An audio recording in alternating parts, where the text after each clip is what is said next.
Yan, hello guys, welcome ulit sa ating channel. So mag-walk tour muna tayo dito sa area po ng Rizal Avenue papunta po sa Carriedo. So silipin lang natin yung kaganapan ngayong araw na to na umuulan-ulan dito sa area ng Metro Manila. So silipin lang natin kung gaano na kalinis yung area ng Maynila dito sa area po ng Avenida.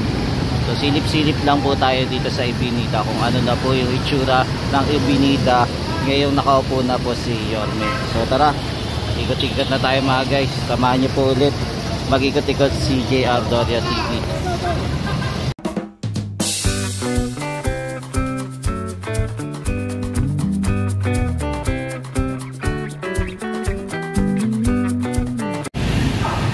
So ito na po yung itsura ng Avenida ngayon. Tapos mapapansin nyo din po na meron po tayong mga building na makikita na nagtataasan na po. So yung ibang mga lumang building po nagigiba na rin po, no? Tapos pinapalitan na po ng bagong building. Yan, so ngayong araw po ay July 2021 po. So today po ay Monday po.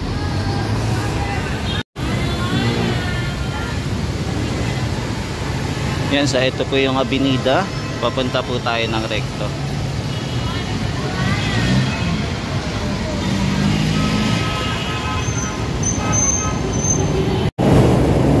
Yan, tapos dito din po dumadaan yung ating train na papunta pong Monumento at saka papunta din po Baclaran. Yan, ngayong araw po medyo masama po yung panahon.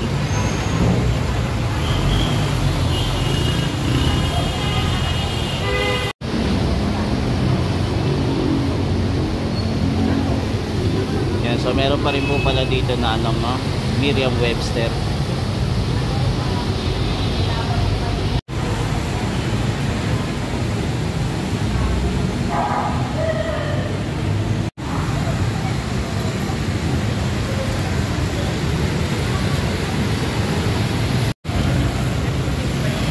Yung kahit na po nakakaranas po tayo ng masamang panahon, mapapansin pa rin po natin yung mga kababayan natin.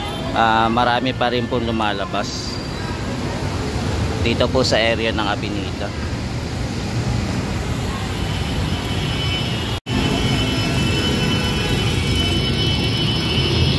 Yan, itong mga sasakyan na papunta po sa harap natin, ito po yung mga papunta na po ng Menjola o kaya papunta po ng mga San Juan. Tapos yung doon naman po sa kabila, yung papatalikod naman po sa atin, ayun naman po yung papunta ng Divisoria. Yan, tapos may tatanaw naman po natin yung LRT station po para sa Recto station naman po. So dito po yung daan natin. Kung sakaling pupunta po tayo, maglalakad po papuntang LRT station.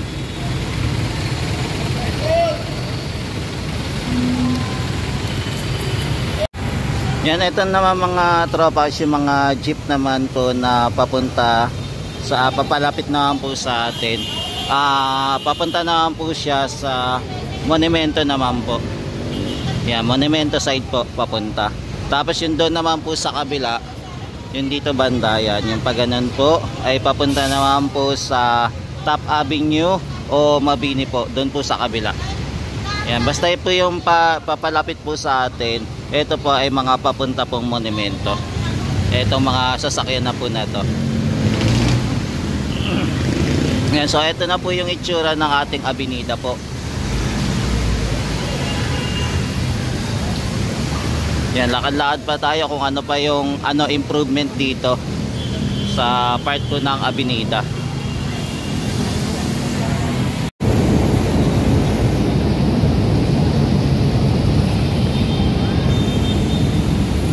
Yan, so ngayong araw ng July 21, nakalibre po tayo ng free ride, no, dito sa LRT2.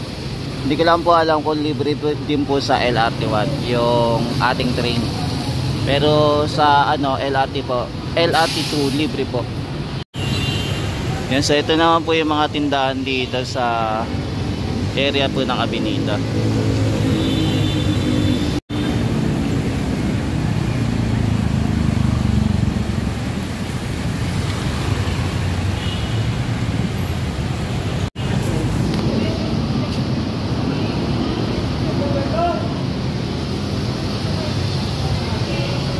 Yan, may mga tindahan din po dito na optical furniture. Meron din po.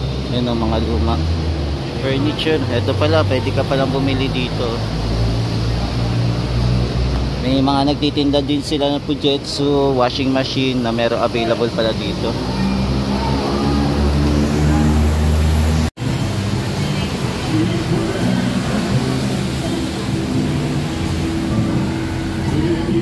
Meron din pala dito mga tsinelas, sapatos na available po. Tapos meron na din po mga tindahan pala dito na hindi na nag-open, no? Matulad na ito, hindi na nag-open.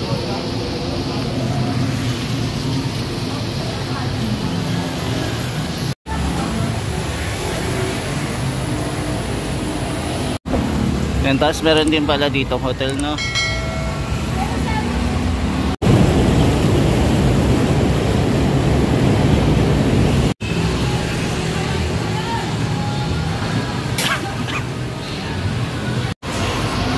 May bagong building na rin pala dito, no?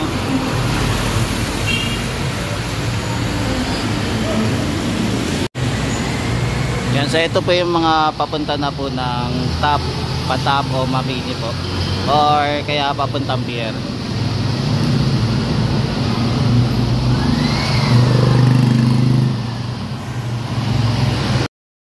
Yan, meron din po dito na National Bookstore din po. Tapos katabi naman po niya ay 7-Eleven. So dito po sa street ng Soler.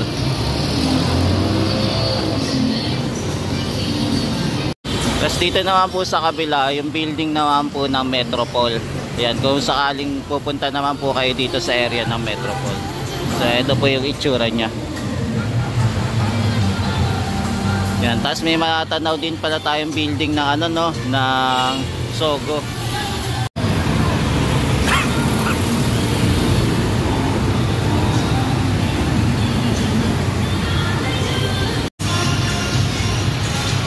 Yan, so ito makikita natin yung mga tindahan na meron po dito sa lugar po ng Avenida na available po. Pero kung mapapansin nyo po mga tropa, at yung mga building dito sa Avenida, mga luma pa rin, no, yung mga building na meron dito. Kumbaga hindi pa rin po napapalitan. Ito mga building na ginawa po dito.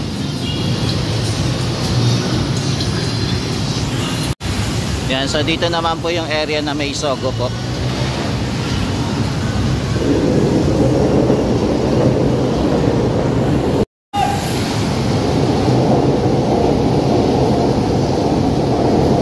Yan, di ba nandito tayo sa ilalim po ng LRT, sa railway ng LRT. So, nandito tayo sa ilalim.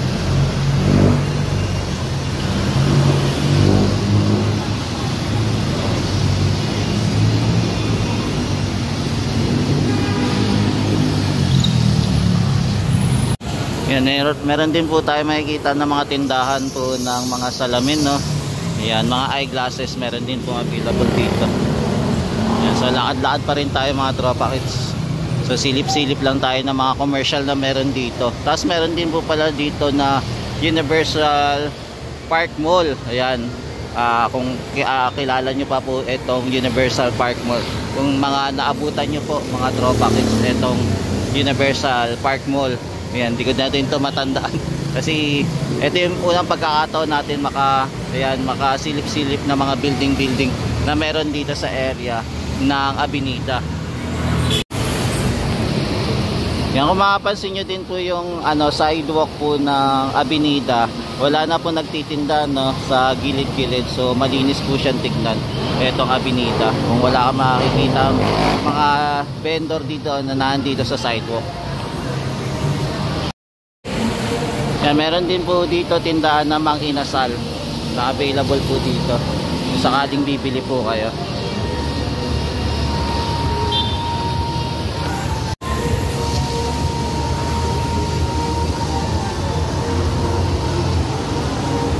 Yan.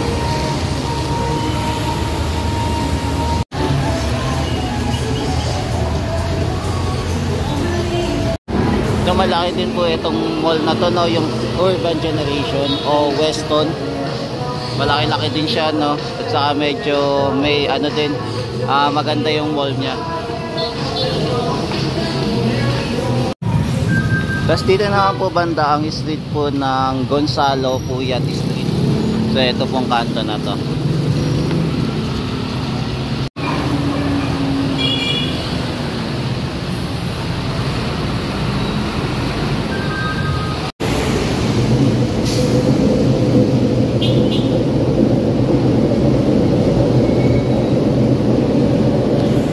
Yan, sa maririnig nyo po yung dumadaan na train.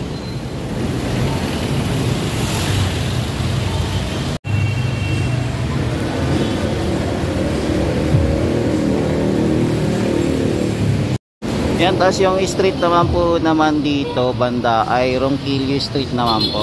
So ito naman po yung matanaw natin dito naman sa area, malapit na po papunta ng Carriedo naman po.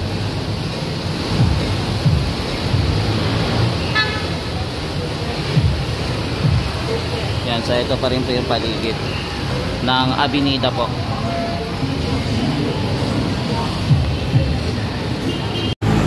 Tapos yung area naman po dito, one way lang po. So one way lang po na sasakyan yung mga dumadaan po dito papunta po ng monumento, yung mga nakakadaan. So ito na po yung ilalim pa rin po ng LRT. Yan, kung mapapansin nyo po guys, malinis na po yung Maynila, no? Wala na po tayo makikita mga street vendor dito sa Avenida po, no? Wala na tayo makikita.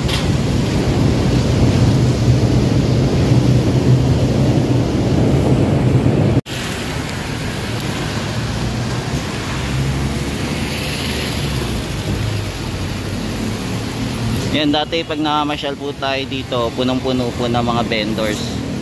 Ngayon wala na po.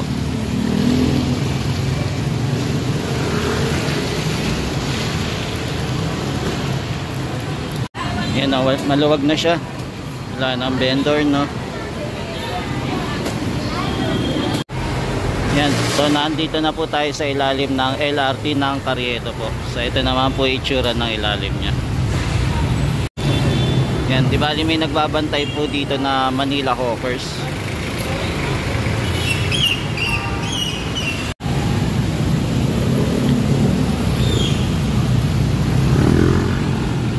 Tapos ito naman po yung Carriedo Station naman po.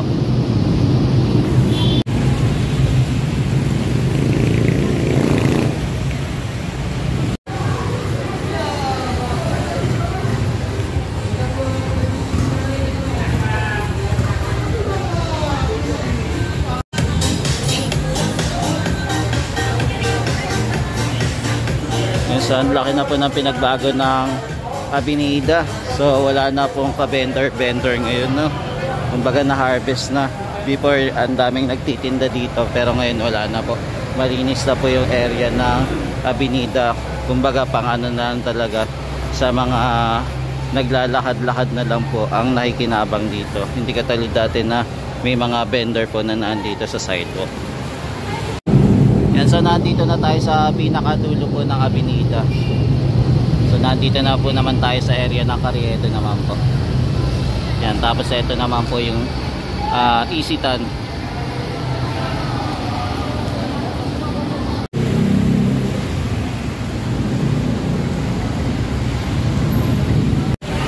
Yan, malinis na din po dito sa Carriedo, no?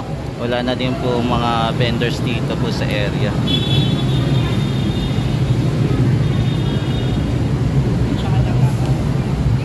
Yan, so ito muna yung quick update natin dito sa area po ng Avenida. Ayan, maraming salamat po ulit sa pagsama kay JR Doria TV.